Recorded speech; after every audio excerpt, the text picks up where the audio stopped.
Hello friends, welcome to my YouTube channel education wire.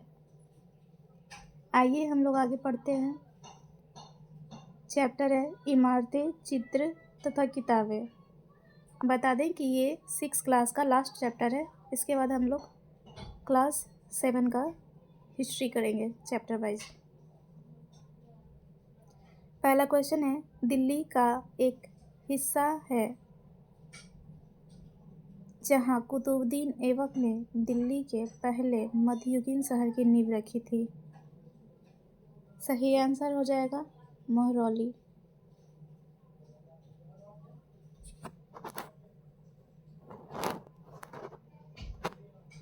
Mehrauli नामक स्थान पर कुतुबुद्दीन ऐबक ने दिल्ली के पहले मध्ययुगीन शहर की नींव रखी थी। महरौली दिल्ली में कुतुब मीनार के परिसर में स्थित लौह स्तंभ भारतीय शिल्पकारों की कुशलता का एक अद्भुत उदाहरण है। नेक्स्ट क्वेश्चन है,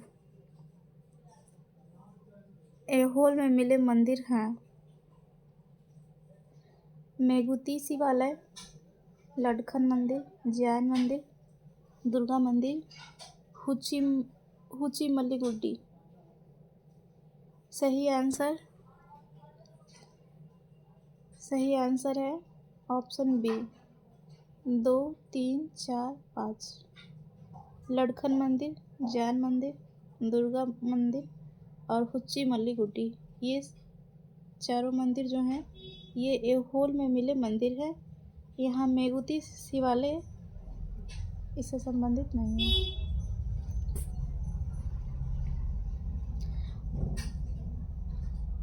बादामी के चालुक्य राजाओं ने ऐहोल कर्नाटक में मेगुती जैन मंदिर, ज्योतिर्लिंग समूह मंदिर जो कि शिव गुफा है, रावणपद्दी गुफा मंदिर, दुर्गा मंदिर, लदकन मंदिर तथा हुचिमल्लीगुड्डी मंदिर का निर्माण करवाया था। उत्तर प्रदेश के भितरगांव का आरंभिक मंदिर लगभग 1500 साल पहले पक्की ईंट और पत्थरों से बनाया गया था। महाबलीपुरम के मंदिर एकास में हैं। ऐहोल का दुर्गा मंदिर लगभग 1400 साल पहले बनाया गया था। नोट करना है कि DSSB ने इस प्रश्न का उत्तर विकल्प सी माना है, जो कि सही नहीं है क्योंकि मेलगिती शिवालय ना होकर एक जैन मंदिर है। अच्छा, जो मेगुती लिखा हुआ था ना ऑप्शन ए में, उसमें शिवालय ऑप्शन में लिखा हुआ था, तो शिवालय जो है ये शिवालय नहीं था, ये एक जैन मंदिर था। एक बार ऑप्शन फिर से देख लेंगे हम लोग। ये जो ऑप्शन मेगुती शिवालय लिखा है, यहाँ शिवालय नहीं होना चाहिए था, मेगुती जैन मंदिर होना चाहिए था, तब इसका आंसर ये एक भी हो जाता इसमें शामिल। यहाँ जैसा कि लिखा है आंसर में मेगुती जैन मंदिर, ज्योतिर्लिंग समूह मंदिर, रावणपद्दी गुफा मंदिर, दुर्गा मंदिर, लडखन या लदकन मंदिर तथा हुचिमल्लीगुड्डी मंदिर का निर्माण कराया था। ठीक है, इसे ध्यान देंगे। ऑप्शन में अगर मेगुती जैन मंदिर लिखा होगा तो सभी हो जाता। नेक्स्ट क्वेश्चन है, सुमेलित कीजिए।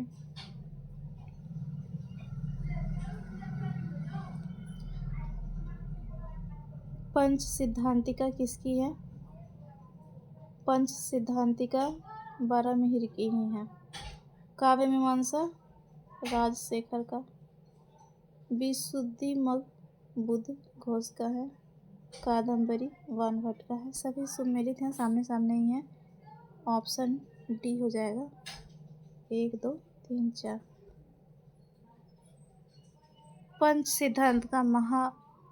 पंच सिद्धांतिका बारामिहिर का ग्रंथ है, जिसमें गुप्तकालीन भारत में प्रचलित ज्योतिष के सिद्धांतों का विवरण मिलता है। संस्कृत कवि राजशेखर द्वारा रचित काव्य मीमांसा अलंकार शास्त्र पर लिखा गया एक विशाल काय ग्रंथ है। काव्य मीमांसा याद रखेंगे, काव्य मीमांसा किसका है? राजशेखर का, जो कि एक संस्कृत कवि थे, जिसमें मूल्यतः 18 अधिकरण थे। 18 अधिकरण। विशुद्धि मग बुद्ध घोष द्वारा रचित पाली ग्रंथ है। ठीक है, पाली ग्रंथ है और यह त्रिपिटक के बाद सबसे महत्वपूर्ण ग्रंथ है। त्रिपिटक के बाद सबसे महत्वपूर्ण ग्रंथ हो जाएगा विशुद्धि मग। कादम्बरी बाणभट्ट द्वारा रचित संस्कृत का महान उपन्यास है और यह विश्व का प्रथम उपन्यास माना जाता है। क्वेश्चन ये भी आ सकता है कि विश्व का प्रथम उपन्यास किसे माना जाता है, तो ये कादम्बरी है। ठीक है, जिसके रचयिता बाणभट्ट है। नेक्स्ट क्वेश्चन है, पंच सिद्धांतिका किसने लिखी थी? Option C is right, वारामिहिर।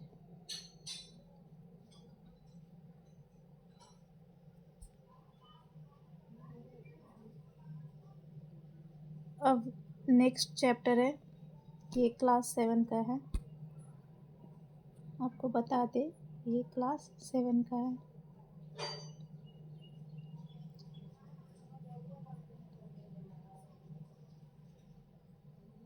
ठीक है,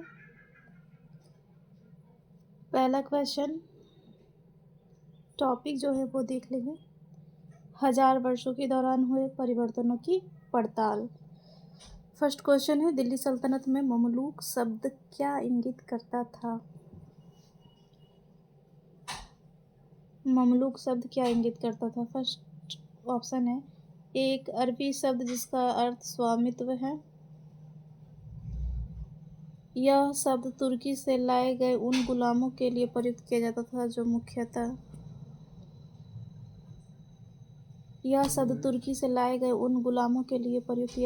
मुख्यतः सैन्य सेवा करते थे। पहला सही है, दूसरा भी सही है। तीसरा, यह शब्द मुख्यतः उन गरीब गुलामों के लिए प्रयुक्त किया जाता था जिनका उपयोग घरेलू या आर्थिक उद्देश्यों के लिए किया जाता था। ये गलत है। सही आंसर हो जाएगा ऑप्शन ए, पहला और दूसरा। आइए डिस्क्रिप्टिव पढ़ लेते हैं।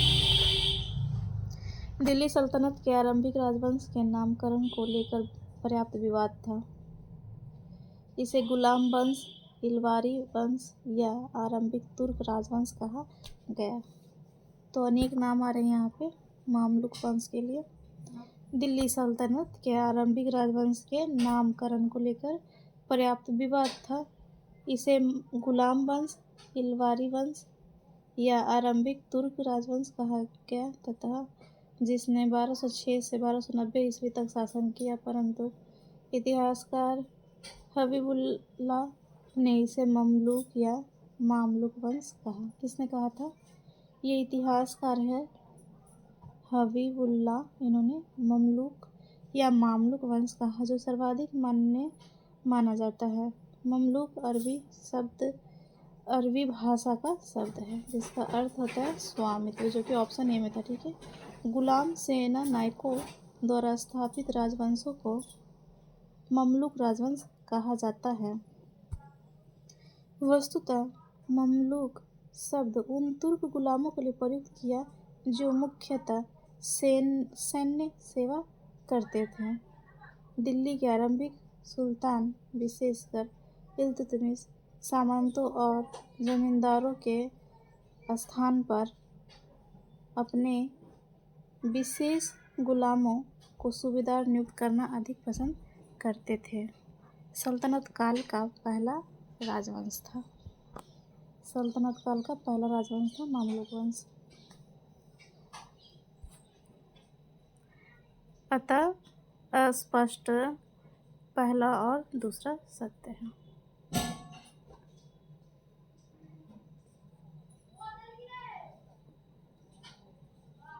नेक्स्ट क्वेश्चन है, निम्नलिखित में से कौन सल्तनत काल का पहला राजवंश था?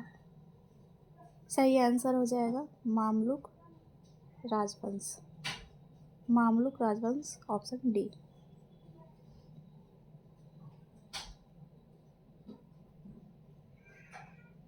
तबकात नासिरी किसके द्वारा लिखी गई? तबकात नासिरी किसके द्वारा लिखी गई? सही उत्तर होगा मिनहाजुस सिराज, ऑप्शन ए। तबकात नासिरी मिनहाजुस सिराज द्वारा लिखी गई पुस्तक है। मिनहाजुस सिराज का जन्म 1193 ईस्वी में मध्य एशिया में हुआ था। 13वीं सदी में जब फारसी के इतिहासकार मिनहाजुस सिराज ने हिंदुस्तान शब्द का प्रयोग किया तो उसका आशय पंजाब, हरियाणा और गंगा यमुना के बीच स्थित स्थानों से था। सिराज ने रजिया के बारे में कहा कि वह अपने सभी भाइयों में श्रेष्ठ थी। मिनहाज ने अपनी रचना तबकात नासिरी को सुल्तान नसरुद्दीन महमूद को समर्पित किया। ये जो मिनहाजुस सिराज थे वो अपने रचना तबकात नासिरी को किसे समर्पित किए थे? ये किए थे सुल्तान नसीरुद्दीन महमूद को। यह रचना 23 तबकों मतलब अध्याय में विभक्त है और इस पुस्तक में नसरुद्दीन महमूद के शासनकाल के 14वें 15वें वर्ष तक का वर्णन है। नेक्स्ट क्वेश्चन है, निम्नलिखित में से कौन सल्तनत कालीन इतिहास का इतिहासकार नहीं था? सही आंसर होगा अब्बास खान शेरवानी, ऑप्शन डी। अब्बास खान शेरवानी। प्रश्नानुसार अब्बास खान शेरवानी सल्तनत कालीन इतिहासकार नहीं था, अन्य सभी सल्तनत कालीन इतिहासकार हैं। 13वीं सदी में जब फारसी इतिहासकार मिनहाज सिराज ने हिंदुस्तान शब्द का प्रयोग किया था तो उसका आशय पंजाब, हरियाणा और गंगा यमुना के बीच में स्थित इलाकों से था। 14वीं सदी के कवि अमीर खुसरो ने हिंद शब्द का प्रयोग किया था। जियाउद्दीन वर्नी ने तारीख़ फिरोज़शाही की रचना की है। नेक्स्ट क्वेश्चन है, 3री ईस्वी में हिंदुस्तान नामक शब्द प्रथम बार किसके अभिलेखों में मिला है?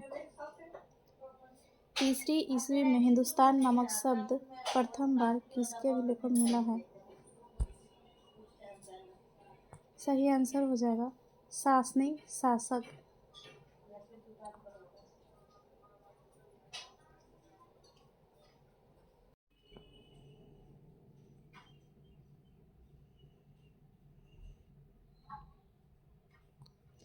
तीसरी सदी ईस्वी में हिंदुस्तान नामक शब्द प्रथम बार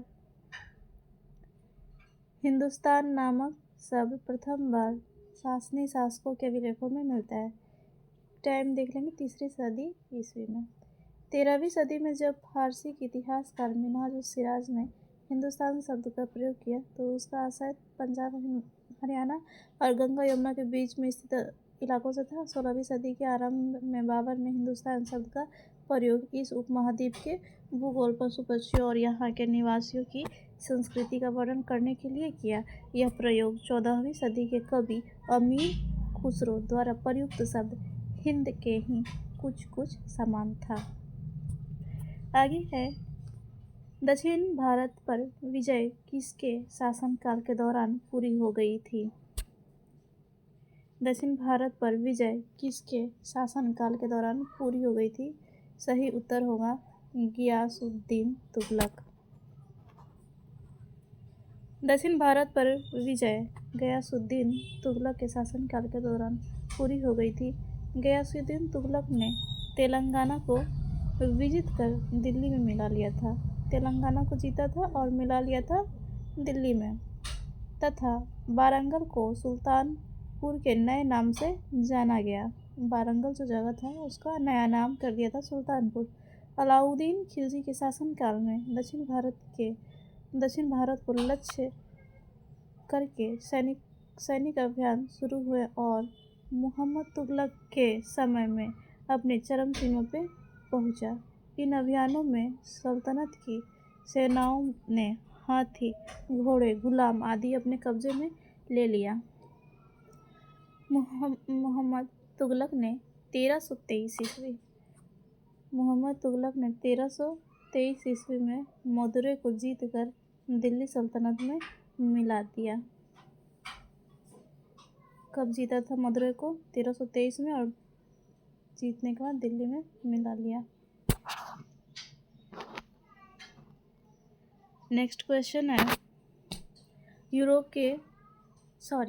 रोम के क्षेत्रों से हिंद यूरोपीय भाषाई प्रमाण वाले अभिलेख निम्नलिखित में से किस सदी से संबंधित हैं? रोम के क्षेत्रों से हिंदू यूरोपीय भाषाई प्रमाण वाले अभिलेख निम्नलिखित में से किस सदी से संबंधित हैं? सही उत्तर है ऑप्शन बी 1400 BCE।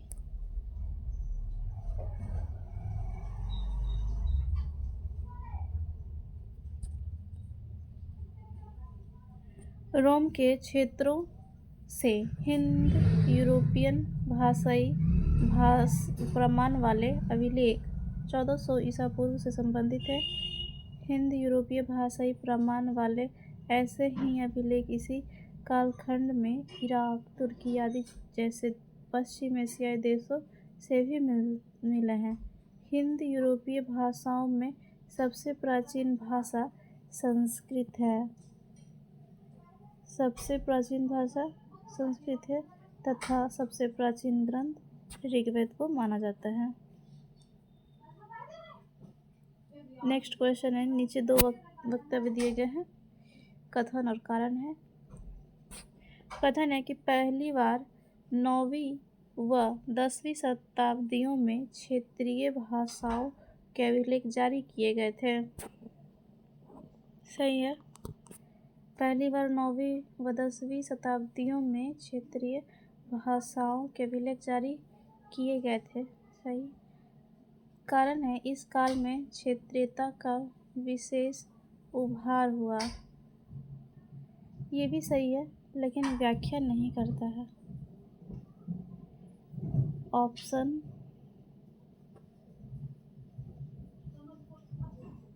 बी।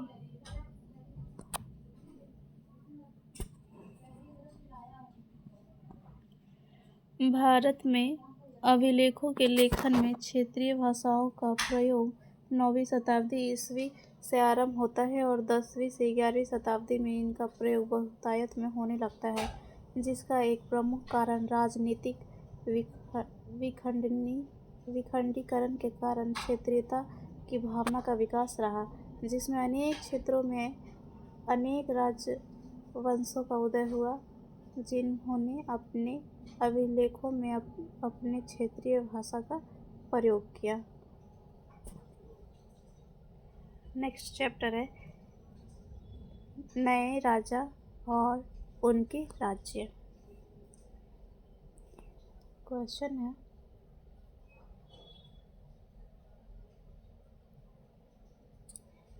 एक शब्द जो राजाओं की नदी के लिए प्रतिस्थापित कर सकता है। एक शब्द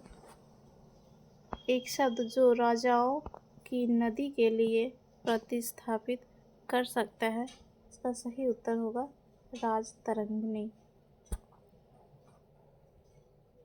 कलहन द्वारा रचित राजतरंगिणी को राजाओं की नदी कहा जाता है। इसकी रचना कश्मीर के राजा जय सिंह के शासन काल में की गई थी।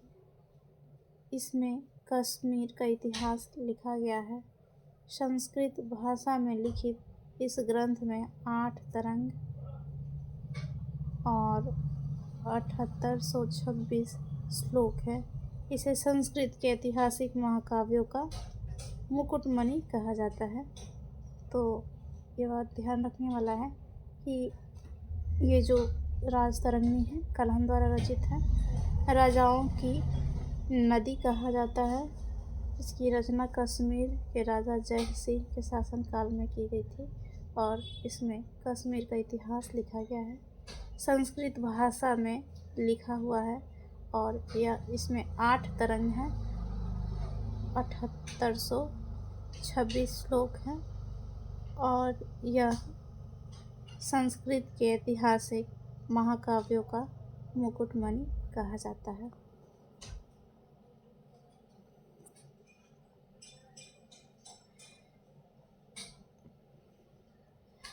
क्वेश्चन है, राजतरंगिणी के रचनाकार थे।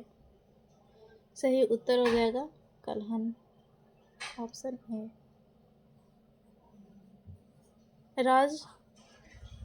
कल्हन की राजतरंगिणी यह एक ऐतिहासिक रचना है। कहाँ की? कश्मीर पर ये एक ऐतिहासिक रचना है। Option B is right.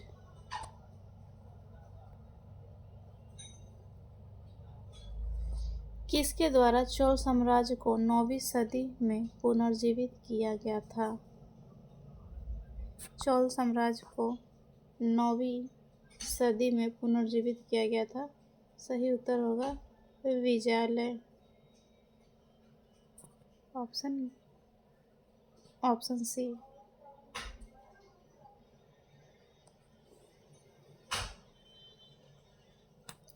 Chola शासक विजयालय द्वारा चोल साम्राज्य को 9वीं सदी में पुनर्जीवित किया गया था। चोल साम्राज्य की स्थापना विजयालय ने की थी। पांड्यों को हराकर, किनको हराया था? पांड्यों को हराकर उसने तंजौर पर अधिकार कर लिया तथा नरकेसरी की उपाधि धारण की। विजयालय पल्लवों का सामंत था और उन्हीं को हराया था।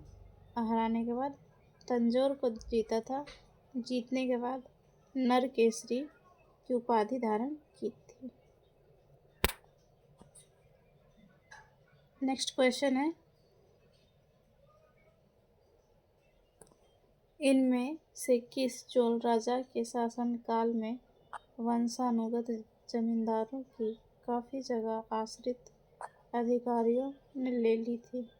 इनमें से किस चोल राजा के शासनकाल में वंशानुगत जमींदारों की काफ़ी जगह आश्रित अधिकारियों ने ले ली थी? सही उत्तर होगा राजा राज चोल प्रथम, ऑप्शन ए। राजा राज चोल प्रथम, जिनको कहते हैं राज प्रथम, के शासनकाल के वंशानुगत जमींदारों की काफ़ी जगह आश्रित अधिकारियों ने ले ली थी। राज प्रथम जो सबसे शक्तिशाली चोल शासक माना जाता है, सबसे ज़्यादा शक्तिशाली था। 985 ईस्वी में राजा बना और इसने ज़्यादातर क्षेत्रों पर साम्राज्य का विस्तार किया। प्रशासनिक ढांचों का विस्तार भी इसी के शासनकाल में हुआ। किसानों की बस्तियां क्या कहलाती थी? उर, तथा गांवों के समूह को नाडू कहते थे।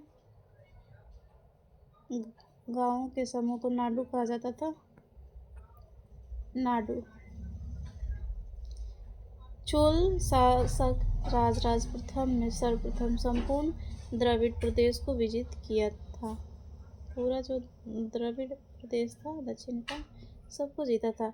राज प्रथम ने सिंहल मतलब श्रीलंका का प्राचीन नाम है, सिंहल पर आक्रमण किया तथा वहाँ के नरेश थे महेंद्र पंचम, वहाँ के नरेश थे, श्रीलंका के नरेश थे, महेंद्र पंचम को हराया था। जबकि राज प्रथम का पुत्र राजेंद्र प्रथम ने महेंद्र पंचम को बंदी बनाकर चोल राज्य में रखा था। राज प्रथम के पुत्र राजेंद्र प्रथम ने महेंद्र पंचम को बंदी बनाया और चोल राज्य में रखा था। जबकि जहाँ पर उसकी मृत्यु हो गई थी। चोल राजवंश दक्षिण पूर्व में मेलाका मतलब मलक्का, जलडमरू, मध्य में समुद्री डकैती का मुकाबला करने में सक्रिय रूप में शामिल रहते थे। चोल राजवंश दक्षिण पूर्व में मेलाका मतलब मलक्का जल डमरू मध्य में समुद्री डकैती का मुकाबला करने में सक्रिय रूप से शामिल रहते थे तथा उनकी नौसेना शक्तिशाली थी। राजराज प्रथम ने अपनी राजधानी में राजेश्वर अथवा बृहदेश्वर मंदिर का निर्माण क्वेश्चन ये भी आता है, बृहदेश्वर मंदिर का निर्माण किसने किया था? तो ये राजराज प्रथम किए थे और इसी को कहते हैं राजराजेश्वर मंदिर। कर्नाटक में मिले एक अभिलेख में इसे चोल नारायण कहा गया है। चोल नारायण। चलिए अगला क्वेश्चन है, किस चोल शासक को समकालीन लेख में चोल नारायण कहा गया है? चोल नारायण किनको कहा गया है? राजराज प्रथम को भी हम लोग पढ़े हैं, ऑप्शन सी राजराज प्रथम। किस चोल शासक ने अपनी राजधानी में राजराजेश्वर मंदिर का निर्माण करवाया? सही उत्तर आप लोग बताइए। राजराजेश्वर मंदिर का निर्माण किसने कराया था? सही उत्तर है राजराज प्रथम, ऑप्शन ए। किस चोल शासक ने सर्वप्रथम संपूर्ण द्रविड़ प्रदेश को विजित किया था? किस चोल शासक ने सर्वप्रथम सबसे पहले पूरा दक्षिण भाग को द्रविड़ प्रदेश को विजित किया था? सही उत्तर होगा राजराज प्रथम, ऑप्शन ए। किस चोल शासक ने सिंहल नरेश महेंद्र पंचम को पराजित किया था? महेंद्र पंचम को पराजित किया था। सिंहल नरेश मतलब श्रीलंका के राजा को महेंद्र पंचम को पराजित किए थे राजराज प्रथम, ऑप्शन सी।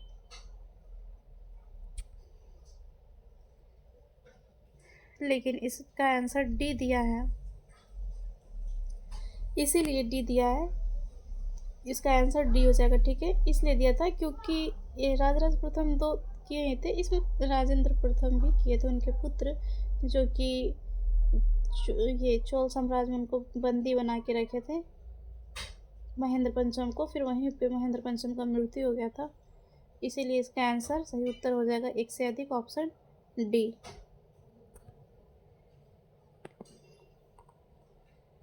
इनमें से कौन सा राजवंश दक्षिण पूर्व एशिया में मेलाका जलडमरू में समुद्री डकैती का मुकाबला करने में सक्रिय रूप से शामिल था? इनमें से कौन सा राजवंश दक्षिण पूर्व एशिया में मेलाका जलडमरू मध्य मेलाका मतलब मलक्का में समुद्री डकैती का मुकाबला करने में सक्रिय रूप से शामिल था? सही उत्तर होगा चोल राजवंश। किस चोल शासक ने गांगेकोंडचोलपुरम नामक एक नई राजधानी की स्थापना की? किस चोल शासक ने गांगेकोंडचोलपुरम नामक एक नई राजधानी की स्थापना की?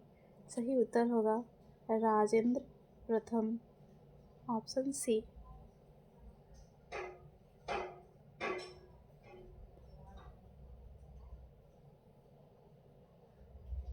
चोल शासक राजेंद्र चोल के पूर्वी अभियान का वर्णन तिरुवालंगाडु ताम्रपत्र में मिलता है। तिरुवालंगाडु ताम्रपत्र में मिलता है। इससे पता चलता है कि उसने अपने पुत्र विक्रम चोल के नेतृत्व में एक विशाल सेना उत्तर पूर्व भारत के विजय के लिए भेजी थी। उसने बंगाल के शासक महिपाल को पराजित किया और पराजित पाल शासकों के सिर पर लादकर गंगा जल चोल राज्य में भिजवाया। इस अभियान की सफलता के बाद राजेंद्र प्रथम ने गंगैकोंडचोलपुरम की उपाधि धारण की और गंगैकोंडचोलपुरम तिरुचिरापल्ली जिले में है नामक एक नई राजधानी बनाई। तो ये क्या किए थे? चोल शासक राजेंद्र चोल ये पूर्वी अभियान किए थे, और ये जो अभियान किए थे तो इसका वर्णन एक ताम्रपत्र में मिलता है। ताम्रपत्र का नाम है तिरुवालंगाडु, ठीक है। और इसमें इस ताम्रपत्र में पता चलता है कि उसने अपने पुत्र विक्रम चोल, जिससे राजेंद्र प्रथम के पुत्र का नाम था विक्रम चोल, इन्होंने एक विशाल सेना उत्तर पूर्व भारत को विजय के लिए भेजा था और बंगाल के शासक महिपाल को पराजित किए थे। पराजित करने के बाद पाल शासकों के सिर पर लादकर गंगा जल को लाद करके चोलराज भिजवाया था, और वही गंगा जल से राजेंद्र प्रथम ने गंगैकोंडचोलपुरम की उपाधि धारण की और राजधानी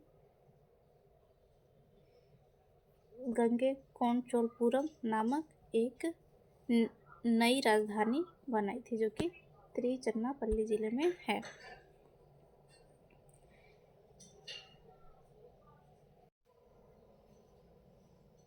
नेक्स्ट क्वेश्चन है, संगम युग में उरेयूर का महत्व था। यह मसाला व्यापार का एक बड़ा केंद्र था। यह कपास व्यापार का एक बड़ा केंद्र था। यह विदेश व्यापार का एक बड़ा केंद्र था। यह विदेशी व्यापार का एक बड़ा केंद्र था। संगम युग में उरेयूर का महत्व था। सही उत्तर हो जाएगा ऑप्शन बी, यह कपास व्यापार का एक बड़ा केंद्र था। संगम काल में उरेयूर कपास के व्यापार का महत्वपूर्ण केंद्र था। दक्षिण भारत में कावेरी नदी के तट पर उरेयूर संगम कालीन चोलों की राजधानी थी। संगम काल का प्रसिद्ध राजा करिकाल चोल राजवंश से संबंधित था। संगम काल का जो प्रसिद्ध राजा था करिकाल, वह चोल राजवंश से संबंधित था। उरेयूर के चोलवंशीय प्राचीन मुखिया परिवार के विजयालय ने 9वीं सदी के मध्य मोटरियारों को हराकर इस डेल्टा पर कब्जा कर लिया था।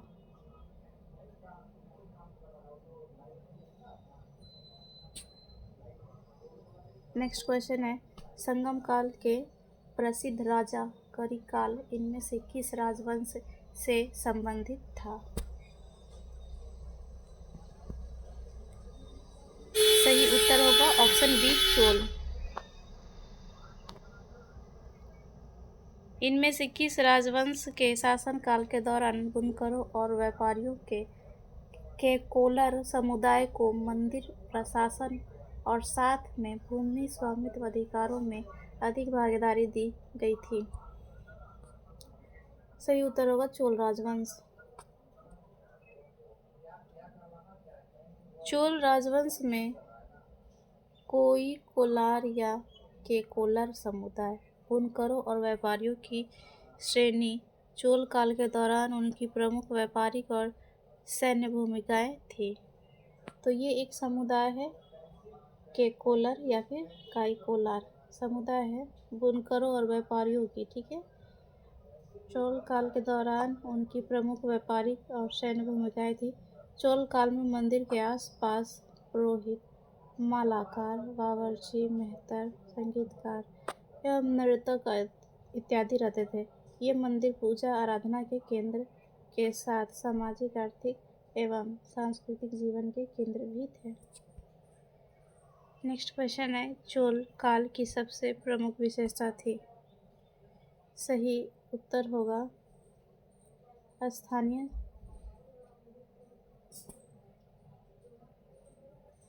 स्थानीय स्वशासन,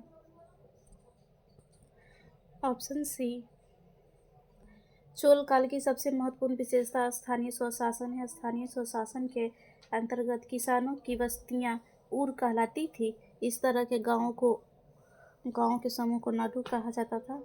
ग्राम परिषद स्थानीय स्वशासन और नाडु न्याय करने और कर वसूलने जैसे कई प्रशासनिक कार्य करते थे।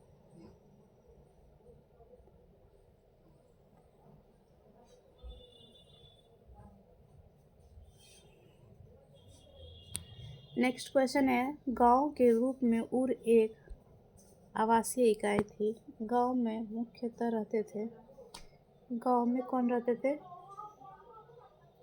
किसान।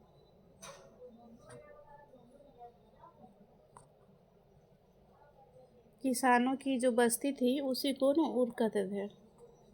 और गांव के रूप में ऊर एक आवासीय इकाई थी। गांव में मुख्यतः रहते थे, किसान रहते थे। दक्षिण भारत में गांव के रूप में ऊर एक आवासीय इकाई थी। गांवों में मुख्यतः किसान रहते थे। किसानों की बस्तियां जो ऊर कहलाती थी, सिंचित खेती के साथ बहुत समृद्ध हो गई थी। इस तरह के गांव के समूह को नाडु कहा जाता था। ग्राम परिषद और नाडु न्याय करने और कर वसूलने जैसी कई प्रशासनिक कार्य करते थे। वेल्लाल जाति के धनी किसानों का केंद्रीय चोल सरकार की देखरेख में नाडु के काम काज में अच्छा खासा नियंत्रण था। यहाँ दिया है वेल्लाल जाति के धनी किसान। तो ये जो वेल्लाल था वो धनी किसान था का केंद्रीय चोल सरकार की देखरेख में नाडु के काम काज में अच्छा खासा नियंत्रण था।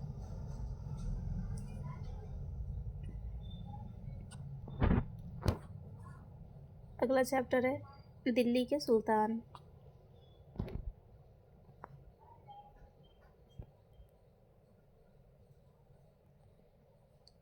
कथन है,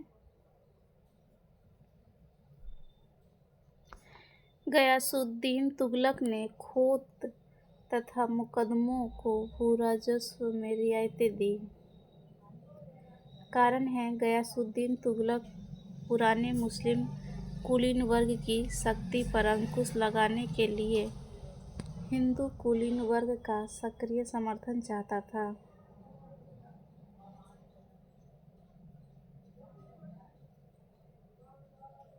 सही उत्तर देखेंगे। सही उत्तर है ए। पहला सही है और दूसरा गलत है।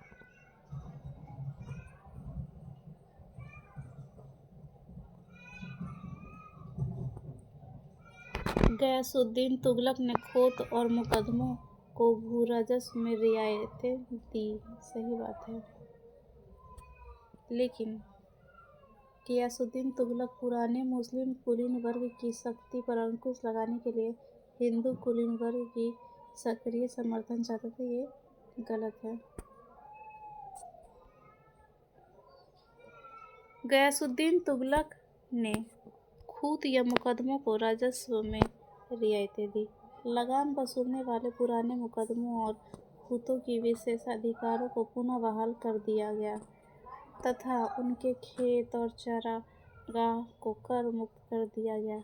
लगान वसूली के लिए उन्हें उचित जमींदाराना शुल्क दिया गया। किंतु यहाँ ध्यातव्य है कि गयासुद्दीन ने हिंदू कुलीन वर्ग का समर्थन करने के लिए यह सब नहीं किया था। इस प्रकार कथन सही व कारण गलत है।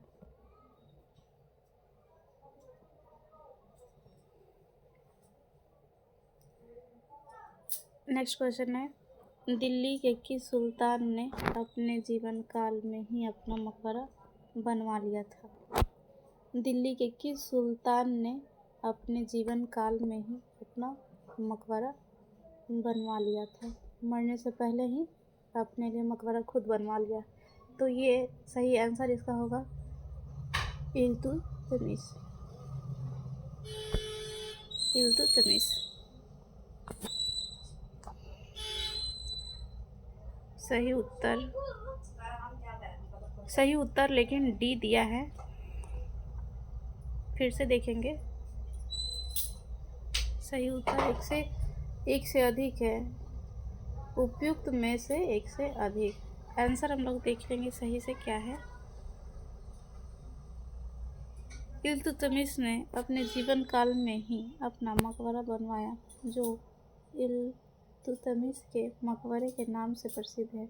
यह मकबरा कुब्बतुल इस्लाम मस्जिद के उत्तरी भाग में स्थित है। इसका निर्माण इल्तुतमिश ने 1234 से 1235 ईस्वी 1 2 3 4 लाइन से है लाल पत्थर का प्रयोग कर करवाया। इल्तुतमिश ने अपने बड़े पुत्र नसरुद्दीन महमूद की स्मृति में सुल्तानगढ़ी के मकबरे का निर्माण 1231 से 32 ईस्वी में करवाया था। इल्तुतमिश ने अपने बड़े पुत्र नसरुद्दीन महमूद की स्मृति में सुल्तानगढ़ी के मकबरे का निर्माण करवाया था। बलबन ने भी दिल्ली में अपना मकबरा बनवाया, जो शुद्ध इस्लामी पद्धति द्वारा निर्मित भारत का प्रथम मकबरा था। शुद्ध इस्लामी पद्धति द्वारा निर्मित भारत का प्रथम मकबरा किसका था? बलबन का। वो भी क्या किया था? अपने जीवन काल में ही मकबरा बनवाया था। कहाँ? दिल्ली में। इसीलिए इसका आंसर डी होगा। लिखा है नोट में कि बिहार लोक सेवा आयोग वीपीएससी ने इस प्रश्न का उत्तर ए माना है। ठीक है, इसका आंसर ए ही माना था, लेकिन इसका आंसर डी होगा। बलबन भी बनवाया था अपना जीवन काल में।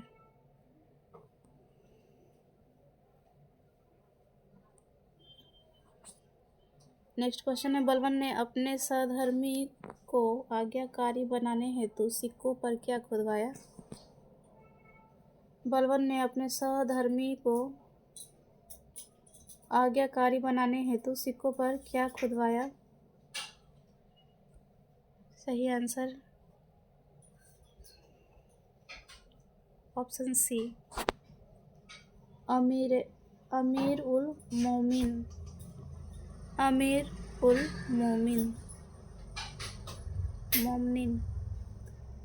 बलबन ने अपने सहधर्मी को आज्ञाकारी बनाने हेतु सिक्कों पर अल इमाम, खलीफा अल मुस्तसीम, अमीर अल मोमिनीन की उपाधि धारण किया था। बहुत लंबा है इसका उपाधि। अल इमाम, खलीफा अल मुस्तसीम, अमीर अल मोमिनीन, ये उपाधि है बलबन का, यही खुदवाया था। ठीक है, धारण किया था। नेक्स्ट क्वेश्चन है, ममलूक वंश का अंतिम शासक कौन था? ममलूक वंश का अंतिम शासक कौन था? सही उत्तर है ऑप्शन बी, क्यूमर्स।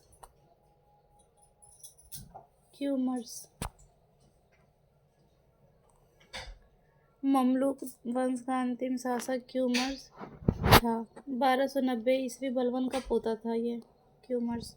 जलालुद्दीन फिरोज खिलजी, जिसे आरिज़े मुमालिक का पद प्राप्त था, ने क्यूमर्स की हत्या कर गुलाम वंश को समाप्त कर दिया और खिलजी वंश का सूत्रपात किया। क्यूमर्स का हत्या किया था जलालुद्दीन फिरोज खिलजी, जिसे कहते थे, जो किस पद पे था? आरिज़े मुमालिक के पद पे था। आरिज़े मुमालिक के पद पे था और इसका फ़ायदा उठा करके क्यूमर्स का हत्या कर दिया। उसके बाद खिलजी वंश का स्थापना किया। नेक्स्ट क्वेश्चन है, सर्वप्रथम इल्तुतमिश को कहाँ का गवर्नर बनाया गया था? सबसे पहले तो इसे बनाया गया था बदायूं का। Option A.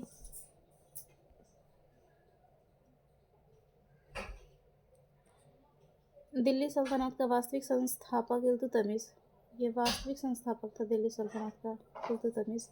1210 से 36 था। वह इलवरी जाति का तुर्क था और उसके पिता इलम खां एक कबायली सरदार थे। उनके भाइयों ने बचपन में ही उसे दास बनाकर बेच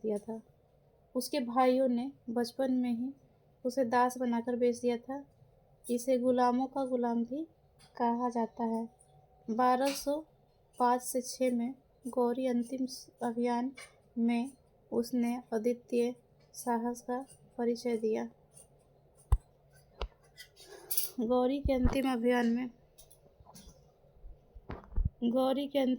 में अद्वितीय साहस का परिचय दिया, जिससे प्रसन्न होकर गौरी ने उसे दासता से मुक्त कर दिया और ऐबक ने उससे अपनी पुत्री का विवाह कर उसे बदायूं का गवर्नर मतलब राज्यपाल नियुक्त कर दिया। नेक्स्ट क्वेश्चन है, किस स्थान पर इल्तुतमिश ने गजनी के ताजुद्दीन अल्दोज को बुरी तरह पराजित किया एवं बंदी बना लिया? किस स्थान पर इल्तुतमिश ने गजनी के ताजुद्दीन यल्दोज को बुरी तरह पराजित किया और बंदी बना लिया? सही उत्तर होगा, सही उत्तर चेनाब नदी के तट पर लग रहा है। देख लेते हैं सही उत्तर क्या है। नहीं, सही उत्तर हो जाएगा तराइन। तराइन के स्थान पर इल्तुतमिश ने गजनी के ताजुद्दीन यल्दोज को बुरी तरह पराजित करके बंदी बना लिया था। यल्दोज गजनी का शासक था और दिल्ली पर भी प्रभुता का दावा रखता था। 1215 से 16 में इल्तुतमिश और यल्दोज में प्रत्यक्ष संघर्ष हुआ। कब हुआ था? 1215 से 16 में, क्योंकि यल्दोज ने पंजाब पर अधिकार करने का प्रयास किया था।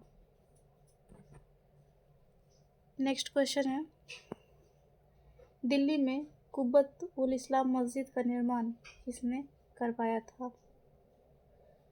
कुब्बत उल इस्लाम मस्जिद का निर्माण किसने करवाया था? सही उत्तर होगा कुतुबुद्दीन ऐबक।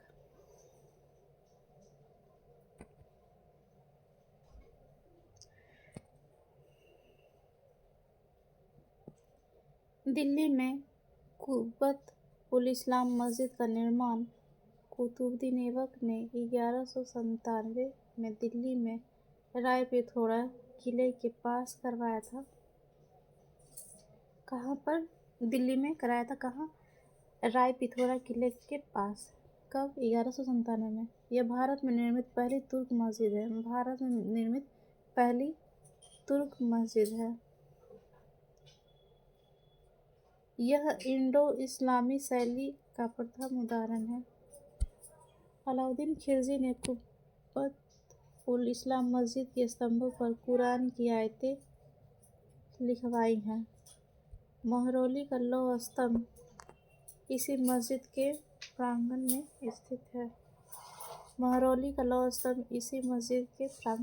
स्थित है। नेक्स्ट क्वेश्चन है कि दिल्ली सल्तनत के इतिहास में किस अवधि को चालीसा का शासन काल माना जाता है? दिल्ली सल्तनत के इतिहास में किस अवधि को चालीसा का शासन काल माना जाता है?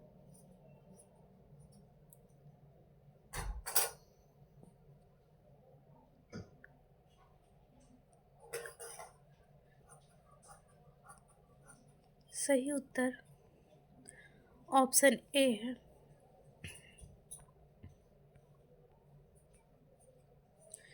सही उत्तर है ऑप्शन ए 1236 से 66।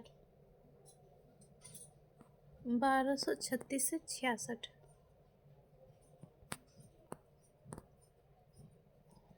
गुलाम वंश के शासक इल्तुतमिश ने तुकान ए चिहलगानी या चालीसा दल का गठन किया था। इल्तुतमिश की मृत्यु 1236 ईस्वी के बाद लगभग 30 वर्षों तक चालीसा दल का शासन माना जाता है। 1236 से 66 30 वर्ष तक था। ठीक है। बलबन ने सुल्तान बनने के बाद चालीसा दल को समाप्त कर दिया। तुर्कान ने चिहलगानी का सर्वप्रथम उल्लेख ईसामी की पुस्तक फुतुह उस सलातीन में मिलता है। इस्लामी का पुस्तक फुतुह उस सलातिन में मिलता है।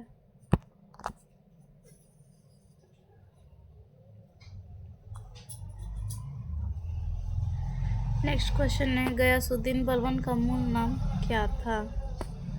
गयासुद्दीन बलबन का मूल नाम क्या था? बहाउद्दीन, बदरुद्दीन, शमसुद्दीन। क्या होगा सही आंसर? होगा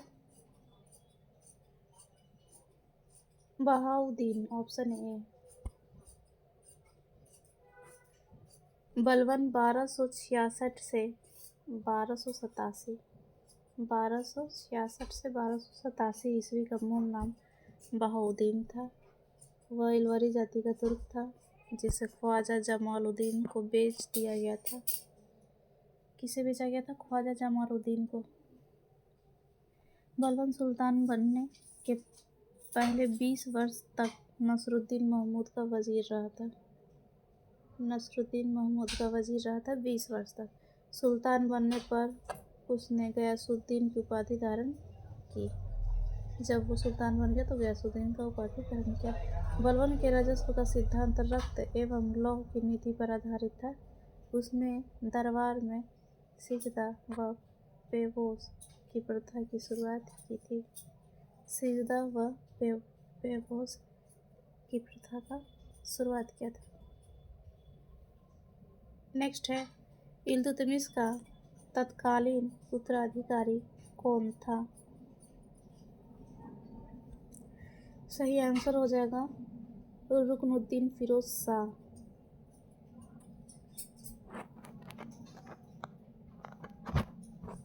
इल्तुतमिश का तत्कालीन उत्तराधिकारी रुकनुद्दीन फिरोज शाह 1236 ईस्वी था।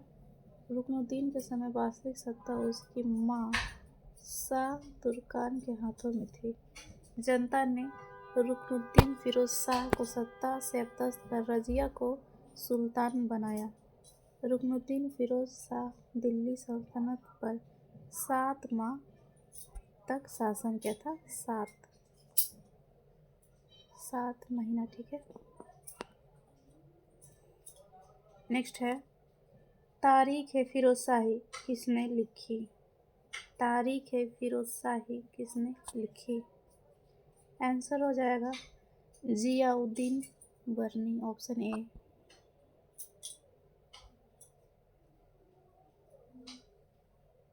तारीख ए फिरोजशाही की रचना जियाउद्दीन बरनी ने की थी। इस पुस्तक में बलबन के राज्याभिषेक से लेकर के फिरोज शाह तुगलक के शासनकाल के 6 वर्षों तक के घटनाओं का वर्णन मिलता है। बलबन का राज्याभिषेक से लेकर फिरोज शाह तुगलक के शासन के 6 वर्षों तक का घटना मिलता है। यह ग्रंथ फारसी भाषा में है और इसके अलावा जियाउद्दीन बरनी ने फतवा ए जहादारी, शाना ए मुहम्मदी, हसरतनामा आदि की भी रचना की। नोट है, शम्स-ए सिराज अफीफ की पुस्तक का नाम भी तारीख ए फिरोजशाही है। एक और पुस्तक है जिसका नाम यही है, तारीख ए फिरोजशाही। किनका है?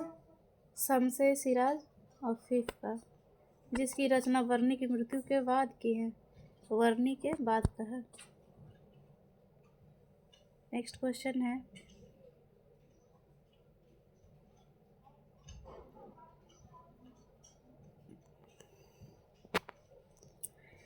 कड़े इस्लामिक सिद्धांत में एक मुस्लिम राज्य का सच्चा शासक होता है। कड़े इस्लामिक सिद्धांत में एक मुस्लिम राज्य का सच्चा शासक होता है खलीफा, ऑप्शन बी खलीफा। कड़े इस्लामिक सिद्धांत में खलीफा एक मुस्लिम राज्य का सच्चा शासक होता है। दिल्ली सल्तनत के सुल्तान खलीफा को अपना वैधानिक शासक मानते थे। समस्त मुसलमानों का शासक इस्लामी विधि के अनुसार खलीफा था। शासक खलीफा के नाम के खुतबा पढ़वाते थे एवं सिक्के जारी करवाते थे। नेक्स्ट है, बलबन को अमीर शिकार के पद पर किसने नियुक्त किया था? बलवन को अमीर शिकार के पद पर किसने नियुक्त किया था?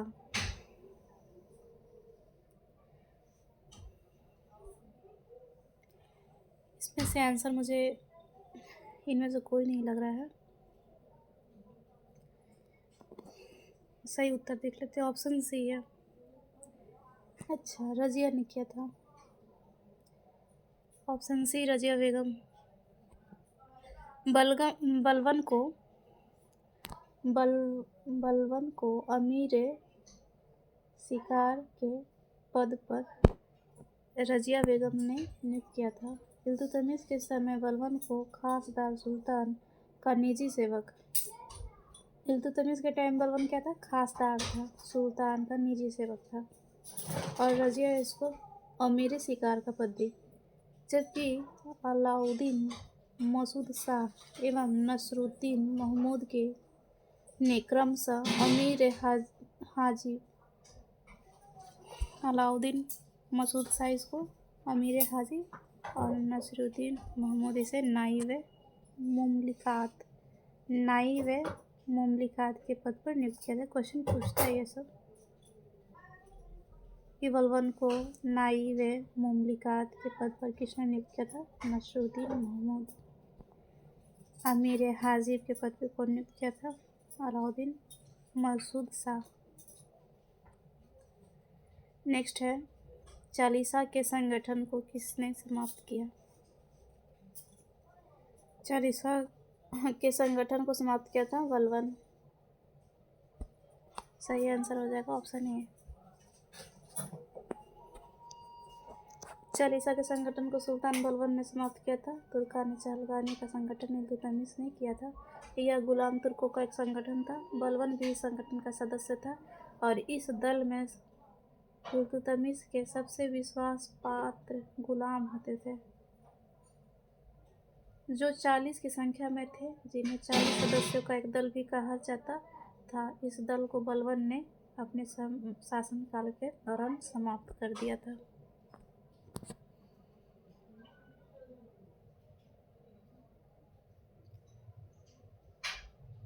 नेक्स्ट है, सल्तनत की आधिकारिक भाषा क्या थी? सल्तनत की आधिकारिक भाषा थी फारसी। Option B. दिल्ली सल्तनत की आधिकारिक भाषा फारसी थी। दिल्ली के सुल्तानों द्वारा फारसी भाषा को प्रोत्साहित किया गया। इसी कारण दिल्ली सल्तनत की अधिकांश पुस्तकें फारसी भाषा में लिखी गई थी, जैसे कि तारीख फिरोज शाही, तुगलकनामा, खजाइनुल-फुतूह आदि। सल्तनत काल से संबंधित पुस्तकालय दिल्ली में स्थापित था। मुगल काल में भी फारसी राजकीय भाषा थी। नेक्स्ट है, बलवन ने किन अधिकारियों को गवर्नरों, सैन्य और असैन्य अधिकारियों की गतिविधियों पर ध्यान देने के लिए नियुक्त किया था?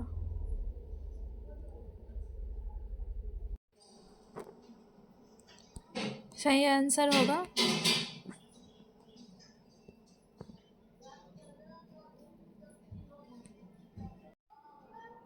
सी, वरीद।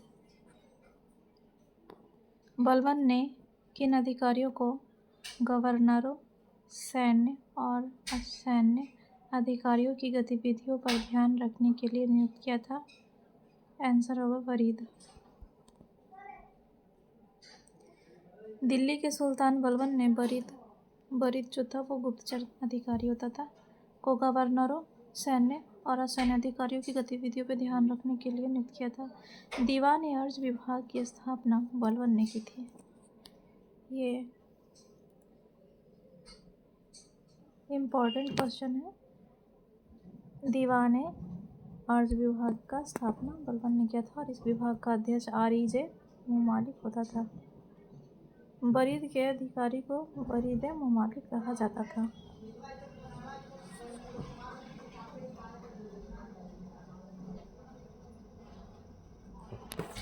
नेक्स्ट क्वेश्चन है,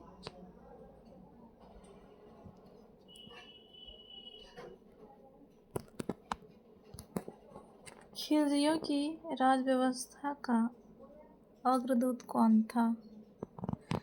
खिलजियों की राज व्यवस्था का अग्रदूत कौन था? सही आंसर होगा बलबन। खिलजियों की राज व्यवस्था का अग्रदूत बलबन था।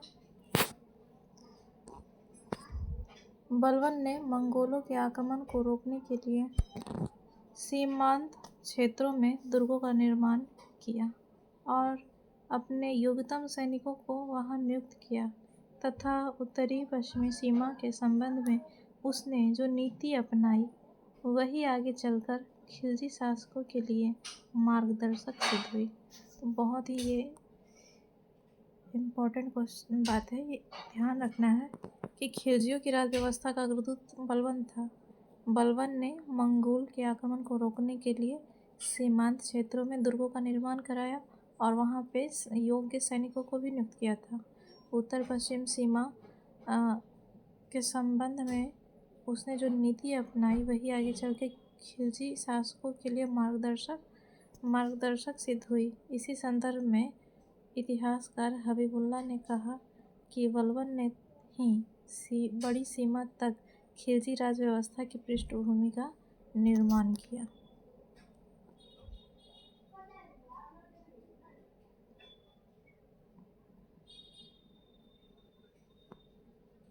फिरोज शाह तुगलक के शासनकाल में निम्नलिखित में से संगीत के किस क्लासिकीय शास्त्रीय ग्रंथ का अनुवाद फारसी भाषा में किया गया? सही उत्तर होगा ऑप्शन डी, राग दर्पण।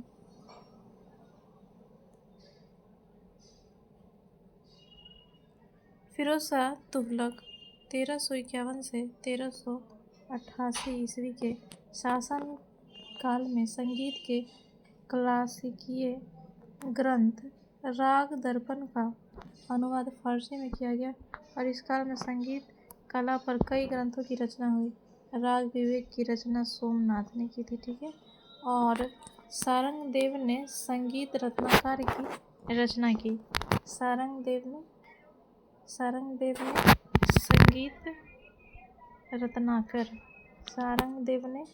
संगीत रत्नाकर की रचना की। आगे कल्लीनाथ ने संगीत रत्नाकर पे टीका लिखी। लोचन कवि ने राग तरंगिणी की रचना की।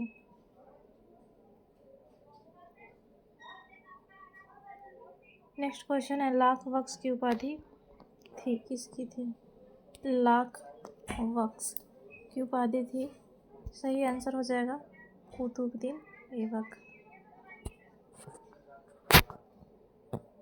इतिहासकार मिन्हाज ने लिखा है कि ऐबक श्रेष्ठ भावनाओं से युक्त विशाल हृदयी बादशाह था। वह बहुत दानशील था। अपनी उदारता के कारण वह इतना अधिक दान करता था कि उसे लाख वक्स लाखों को देने वाला के नाम से पुकारा गया। ऐबक ने दिल्ली में कुब्बतुल इस्लाम और अजमेर में 2.5 दिन का झोपड़ा नामक मस्जिदों का निर्माण कराया था। कहाँ पर? अजमेर में 2.5 दिन का झोपड़ा और दिल्ली में कुब्बतुल इस्लाम मस्जिद।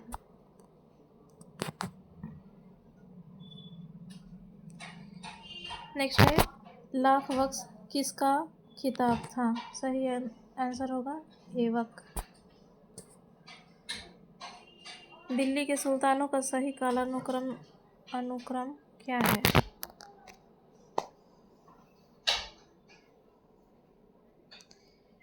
सबसे पहले तो होगा कुतुबुद्दीन ऐबक, उसके बाद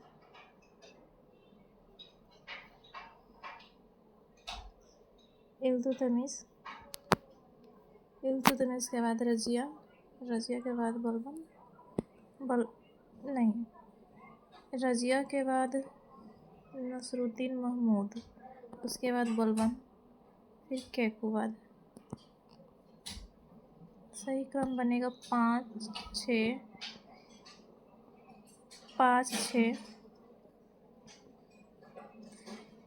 1 2 3 4 5 6 1 2 3 4 देखेंगे।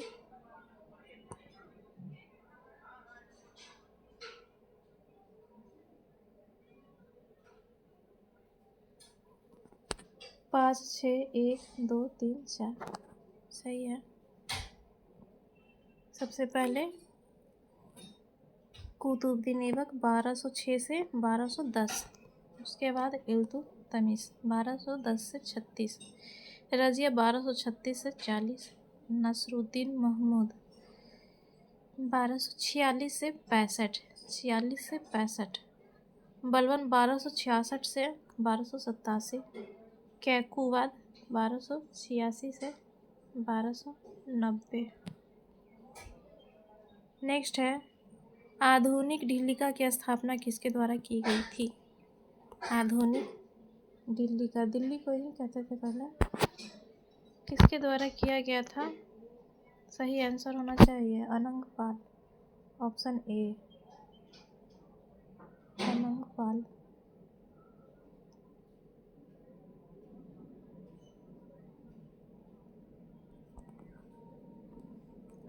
आधुनिक ढिल्लिका या ढिल्का दिल्ली की स्थापना अनंगपाल तोमर के द्वारा 11वीं शताब्दी में की गई थी। अभिलेखों से पता चलता है कि मध्य युग में तोमरों द्वारा स्थापित दिल्ली के पहले शहर का नाम दिल्ली या ढिल्लिका था। तोमरों और चौहानों के राज्यकाल में ही दिल्ली वाणिज्य का एक महत्वपूर्ण केंद्र बन गया था। किसके समय में? तोमरों और चौहानों के समय में एक वाणिज्य का केंद्र बन गया था। इस शहर में बहुत सारे समृद्धशाली जैन व्यापारी रहते थे। यहाँ पे जैन व्यापारी रहते थे दिल्ली में, और अनेक मंदिरों का निर्माण करवाया। नेक्स्ट क्वेश्चन है आधुनिक किले और अजमेर के आधुनिक शहर का निर्माण किसने किया? आधुनिक किले और अजमेर के आधुनिक शहर का निर्माण किसने किया?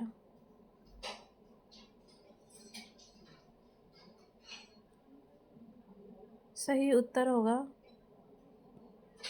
ऑप्शन डी राजा अजय देव। आधुनिक किले और अजमेर के आधुनिक शहर का निर्माण चौहान शासक, इनका नाम कम आता है, ध्यान रखना है कि चौहान शासक थे, राजा अजय देव ने किया था। 12वीं सदी के मध्य में तोमरों को अजमेर के चौहानों मतलब चाहमान ने पराजित करके दिल्ली पर अधिकार कर लिया। राजा अजय देव ने अजमेर में एक विशाल टकसाल गृह की स्थापना की थी।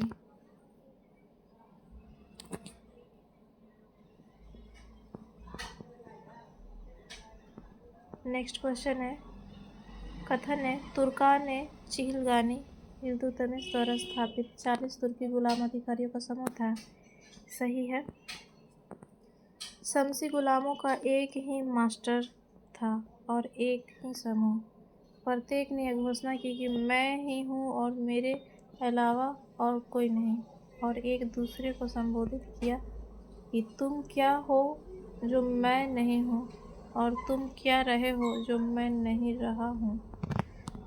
तो दूसरा ऑप्शन तो नहीं पता, लेकिन पहला सही है। देख लेते हैं answer. Option B is right. Option B में है कि ए तथा आर दोनों ही सही है, लेकिन व्याख्यान नहीं करता है। मामलुक वंश के शासक इल्तुतमिश ने तुर्क गुलाम मतलब शमसी दास को लेकर एक दल बनाया, जिसे तुर्कान चिहलगानी 40 तुर्क गुलाम 40 दल की संज्ञा दी जाती है। दिल्ली के आरंभिक सुल्तान विशेषकर इल्तुतमिश सामंती और जमींदारों के स्थान पर अनेक विशेष गुलामों को सूबेदार नियुक्त करना पसंद करते थे। इन गुलामों को फारसी में क्या कहा जाता था? इन गुलामों को फारसी में बंदगा कहा जाता था।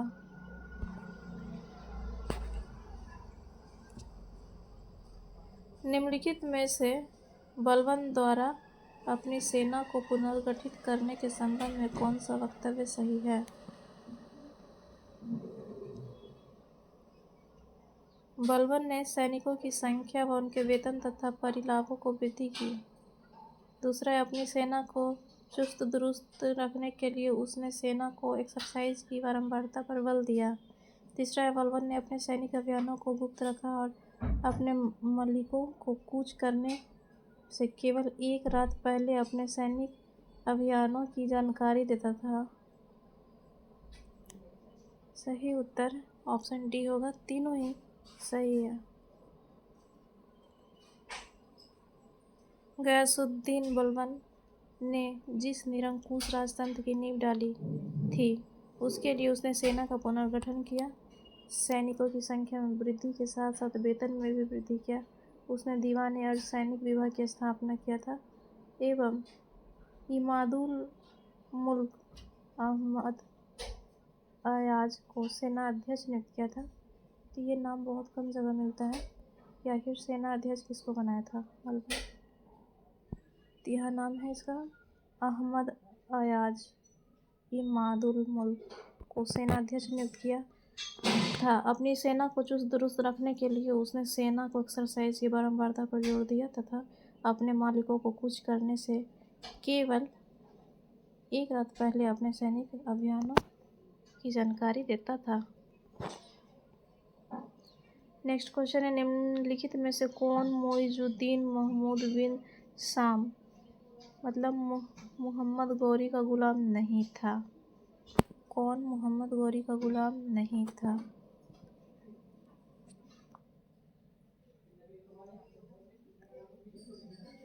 कुतुबुद्दीन ऐबक नहीं होगा, क्योंकि कुतुबुद्दीन ऐबक का ही गुलाम था वो गौरी। मोहम्मद गौरी जो था वो कुतुबुद्दीन ऐबक का गुलाम था, तो इसका गुलाम ये नहीं होगा। ऑप्शन ए होना चाहिए। नहीं, इसका आंसर गलत है, सी होगा इसका सही आंसर। क्वेश्चन को फिर से पढ़ेंगे। क्वेश्चन है कि निम्नलिखित में से कौन मुइजुद्दीन मोहम्मद बिन शाम मतलब मोहम्मद गौरी का गुलाम नहीं था? अच्छा,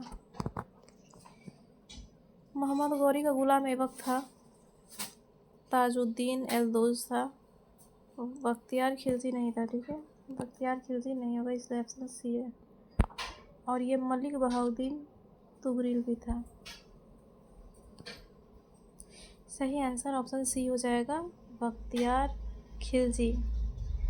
मोहम्मद गौरी का गुलाम कुतुबुद्दीन ऐबक था, तजाउद्दीन यल्दोज और तुगरिल था, जबकि बख्तियार खिलजी मोहम्मद गौरी का गुलाम नहीं था। अफगान शासन सुल्तान मोहम्मद गौरी को पृथ्वीराज तृतीय ने पानीपत के प्रथम युद्ध में हराया था, लेकिन दूसरे ही साल 1192 में इसने पृथ्वीराज को हरा दिया था।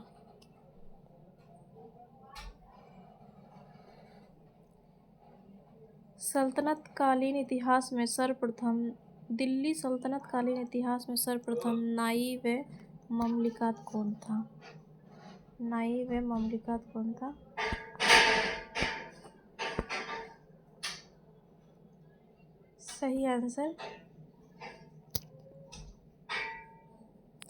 सही आंसर होगा ऑप्शन सी, इख्तियारुद्दीन ऐतगिन।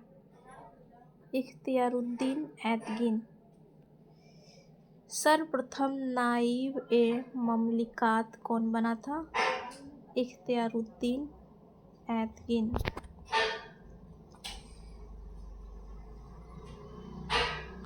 सल्तनत काल में सर्वप्रथम, एग्जाम में पूछा हुआ क्वेश्चन है सारा। सल्तनत काल में सर्वप्रथम नायब ममलिकात पद प्राप्त करने वाला व्यक्ति इख्तियारुद्दीन ऐतगिन था। ऐतगिन ने नायब का पद ग्रहण करने के बाद शासन सत्ता अपने हाथ में लेने का प्रयास किया। उसने बहराम शाह की तलाकशुदा बहन से शादी कर लिया। तथा अपने द्वार पर नौबत मतलब नगाड़ा एवं हाथी रखना शुरू कर दिया। एतगिन की बढ़ती हुई महत्वाकांक्षाओं के कारण सुल्तान ने उसकी हत्या करवा दी। ठीक है, नेक्स्ट है नाइब ए ममलिकात के पद पर बलबन को हटाकर किसको बहाल किया गया था?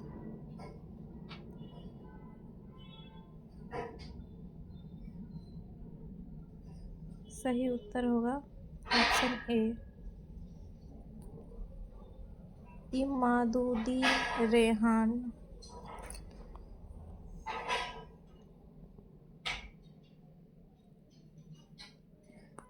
नसरुद्दीन महमूद 1246 से 65 ईस्वी के समय बलबन ने अपनी शक्ति का विस्तार प्रारंभ किया।